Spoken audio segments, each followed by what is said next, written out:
On 7th of December 2023, a heated debate took place in New Zealand's Parliament entitled Israel and the Occupied Palestinian Territories, Ongoing Violence. Māori politicians from the Labour Party, Green Party, Māori Party lined up on the side of the Palestinians, variously accusing Israel of genocide, apartheid, collective punishment, ethnic cleansing and colonisation. Labour Party member Willie Jackson's comments were particularly revealing as they clearly set out the genealogy of his position on Israel-Palestine. Triggered by a pro-Israel rally on the steps of Parliament, led by Brian Tamaki, a Christian Māori leader, Jackson stated, quote, "The Māori activist movement was inspired by the Palestinian situation. They were inspired by Arafat, they were inspired by Castro and Mandela, who all supported the Palestinians." And he carries on. So I'm glad today to tell the House that Māori are very much in support of the Palestinian people, always have been, always will be. The two-state solution is the only way to go in terms of getting justice and fairness for the Palestinian people. It is one of the biggest tragedies in terms of the Indigenous people, in terms of oppressed people in the world today. Putting aside the question of how one determines what a definitive Māori view on any matter is, and who has the authority to determine such a view, the reality is that historically there have been a range of Māori views on Israel and the Jewish people. Ironically, the genealogy of the view Jackson espouses does not descend from Matauranga Māori or Māori thinking, nor from an Indigenous worldview. Jackson places the so-called Māori view squarely within the Soviet-Arab alliance of the Cold War era, which Isabella Tabarowski has described so well. And Tabarowski writes of the Soviet propaganda and disinformation campaign, quote, "It built and weaponized narratives based on made-up or twisted facts. It distorted history. It employed classic propaganda tools such as deception, guilt by association, and repetition to inculcate key messages.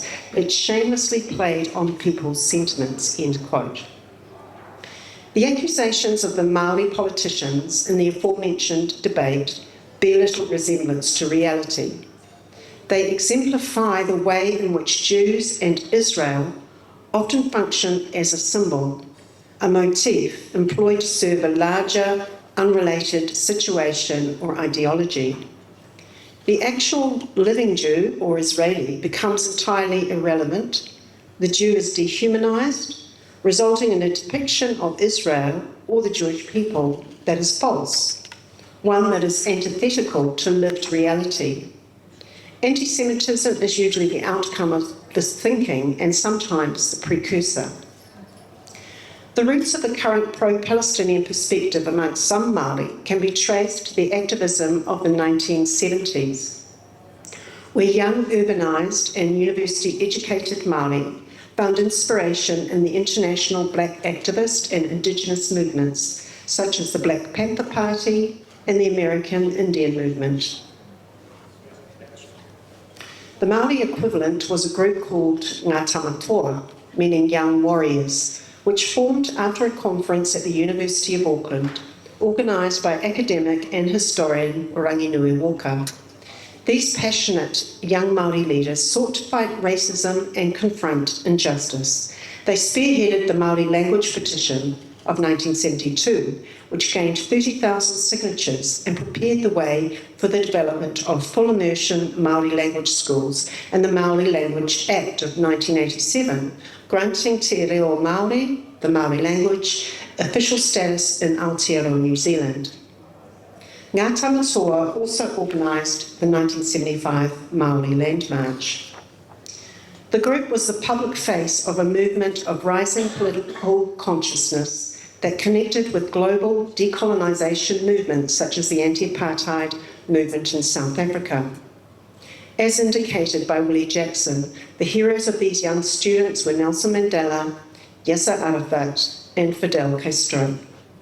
This marked the birth of the alliance with Palestinian causes. Ngā Tamatoa did not last long as a group, disbanding in 1975 over disagreements. However, the leaders of the movement continued to agitate for the causes they believed in. Donna Awatere was one of the founding members of Ngā Tamatoa, who also led protests against the South African Springbok Tour of 1981 in New Zealand. This was a defining moment in New Zealand history, impacting a rugby-loving nation and drawing every New Zealander into the conflict. We saw huge protests on our streets over this period. The previous photo, Donna Awatere, is on the left. I just bring that photo up to show you this is a feminist magazine, just to hint at the intersectionality of the causes that they were engaged in at that time. In 1984, Donna Awatere penned a manifesto entitled Māori Sovereignty. Awatere was influenced by global trends of decolonisation, such as the independence of India in 1947 and the Black American civil rights movement during the 1960s. She also modelled her thinking on the ideas of the Palestinian Liberation Front.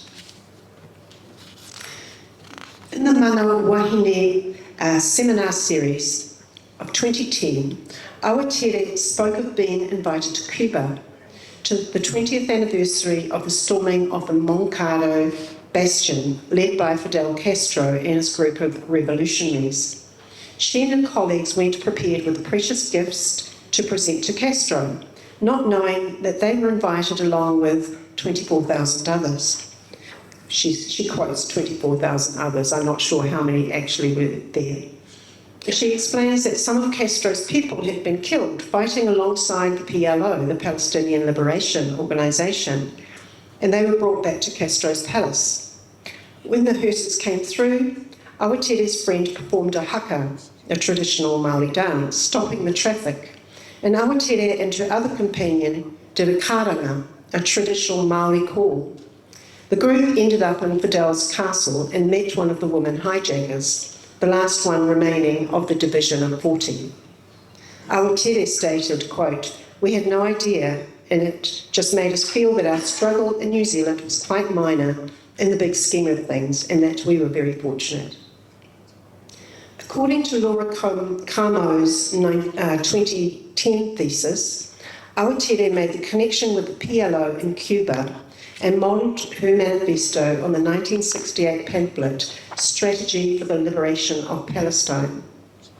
Camo argues that while Awatere did not advocate the Palestinian Liberation Front model of guerrilla warfare and plane hijackings, she employed the militant language of the PLF to articulate Māori aspirations for the re-establishment of sovereignty over New Zealand and the return of ancestral lands.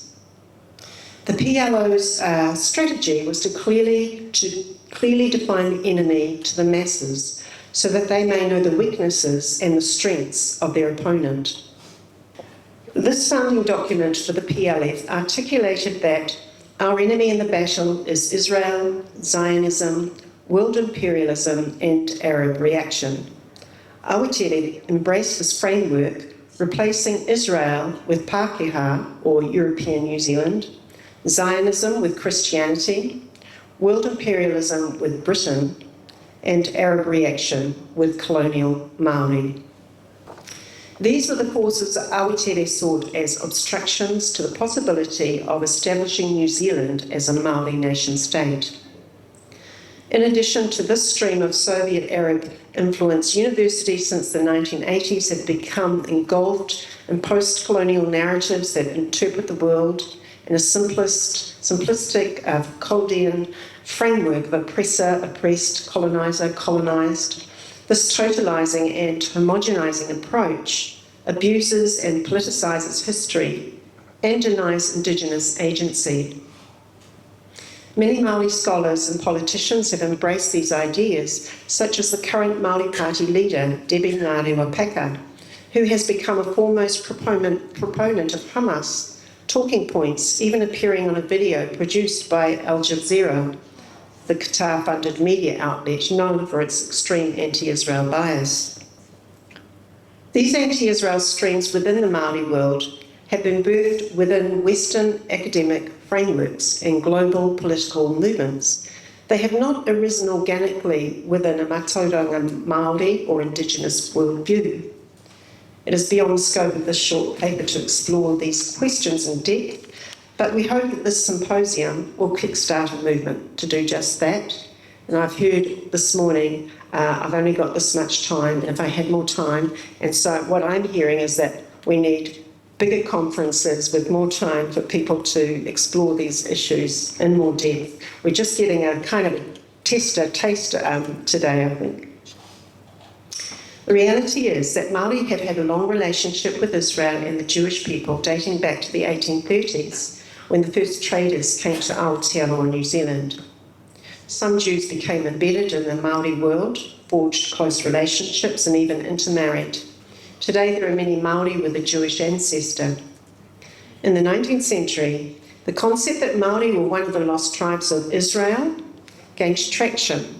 This view originated with missionaries like Samuel Marsden, who drew up a list of similarities between the cultural practices of Māori and Jew, and from this deduced that there was a connection. Other missionaries and academics, such as Thomas Kendall, Professor Samuel Lee of Cambridge, England, and Robert Monsell, advanced the view that there was a similarity between the Māori and Hebrew languages. This was but one of a number of European views about the origins of Māori into other Polynesian groups. The historian Kerry Howe argued that the theories that circulated in the Western discourse of the 19th century were, quote, transference of various versions of the European prehistoric past. Thus, some trace Polynesians to classical Greek culture, others to Aryan or Caucasian culture or origin. However, the idea of Hebraic descent found resonance among Māori in a way that other theories did not. Indeed, some Māori today still consider themselves descendants of the lost tribes of Israel.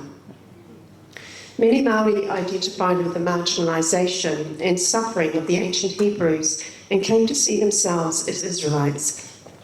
Excuse me. Bronwyn Elsmore argued that as early as 1840, Māori saw parallels between the experience and position of the two peoples. Like the Israelites of old, they'd become captives in their own land, which had been plundered, while their people had been subjected to foreign powers. Elsmore cites the examples of Hone Heke, comparing his people to the persecuted children of Israel in 1845. And Chief Te Aroha saying in a speech in 1869, "We are like wandering Israelites without a home." New Māori prophetic movements like Pai Marire and later Ringatu drew on Old Testament imagery and motifs. Their leaders, Te Ua Haumene and Te Koti, saw themselves as prophets like Moses, destined to lead their people out of slavery. While these leaders identified themselves as Jews or Tiu, or Israelites, and gave biblical names to places, their movements did not seek to adopt Judaism as such. As Elsmore argued, the Māori prophetic movements were a form of protest against the colonisation that had accompanied Christianity of the missionaries, whether inadvertently or not. The Jew held great symbolic value for Māori. The symbolism did on occasion have a practical outworking with regard to the few Jewish people in their midst. One such example was on the occasion of the 1865 murder of the missionary Reverend Volkner in Apotiki, wherein the Paimarire leader Patara chose to spare the lives of the Levi brothers. According to Levi's written account of the incident, Parata expressed his fondness for Jews for the reason that, quote, the Jews were once a very grand people, but were now reduced to a very small one through the persecutions they had gone through, the Māoris believing themselves to be undergoing the same. Māori identification with the Israelites of the Bible provides an example of the symbolic role of the Jew, and in this instance led to a positive perspective on the Jewish people. The Ringatu religion is still practiced today. One adherent, Koro Rangi Paura, stated recently that when he had the opportunity to go to Israel in 2017, quote, he was going to honour Israel on behalf of his elders and his teachers, paying homage and making contact with the God of Israel, end quote. Many Māori who embraced Christianity have held a high view of Israel as the birthplace of their faith. The influential Kingitanga movement, which began in 1858, acknowledged the Bible and the Queen. The first Māori king, Pōtātou, was anointed with a Bible over his head, a practice that has continued with his successors to this day. His descendant, Te Ariki Nui Dame Te Atai Rangakahu, had a love for Israel and welcomed Israeli ambassadors onto the marae, the meeting house. Another recent example is that of the late Kaumatua or elder Patrick Ruka, a Ngāpuhi leader, who organised several hui or meetings for Israeli ambassadors. Matua Pat was trained in the traditional Māori worldview as a child. Later in life, he embraced Christianity. He tells of the stories that were handed down to him from his ancestors. At the end of the 19th century, his ancestors were disappointed with the missionaries because of colonisation and promises broken. However, they concluded that although the fruit was bad, the seed was good. They believed the seed to be the people of Israel. The result of that thinking was Philo-Semitism, with a deeply practical expression. At the end of World War II, some of the tribe's elders went to Parliament in Wellington to put on record their desire to give 1,200 acres of their land to provide a home for Jewish refugees suffering in Europe. They were told to go home to their hovels. The government later took that land and gave it to returned servicemen from the war. These are the oral histories that Matua Pat retained and passed on. Many Māori have a positive view of Israel and have found inspiration in the re-establishment of the Jews in their ancestral homeland and the restoration of their Indigenous language. Indeed, the Israeli example of language reclamation provided a model for the revitalisation of the Māori language. Raul Kitko, who in the mid-1980s was the head of the policy of the Department of Social Welfare, recalls the story of his Māori colleague, the late John Rangiho, who, inspired by a visit to Israel, established full immersion language schools based on the Israeli Ulpan, intensive Hebrew, well, you know that. Rangiho was impressed with the way in which, quote, disparate peoples from around the world and with a bewildering array of native tongues could, in a relatively short time, be absorbed into Israeli life and culture, end quote.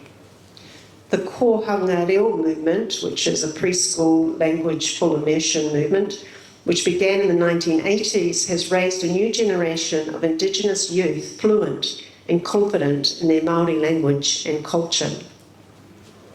The reality is that there is not a monolithic Māori view on Israel. Some Māori want to claim a dogma for an acceptable Māori view, replete with accompanying qualifications, tests for inclusion, punishment for transgressions to the accepted tenets of the vogue belief system. However, Māori views have always been diverse. Māori culture and ways of thinking are not set in concrete. Our ancestors embraced new ideas and incorporated them into new perspectives as it suited. The current anti-Israel dogma is held by those who've embraced either a Marxist-infected worldview, a settler colonial prism that discards any fact that does not align with the ideology, or an Islamist fundamentalist perspective that sees no room in the Middle East for a sovereign Jewish nation. Sadly, the last year has demonstrated that these false narratives and the hatred they produce have directly fueled anti-Semitism across the Western world. And so we must continue to work to understand these trends and movements and their very significant role in anti-Semitism in academia, media and Western culture more generally. And that is a task to which the Indigenous Embassy, Jerusalem's Academic Symposium, is dedicated. Thank you.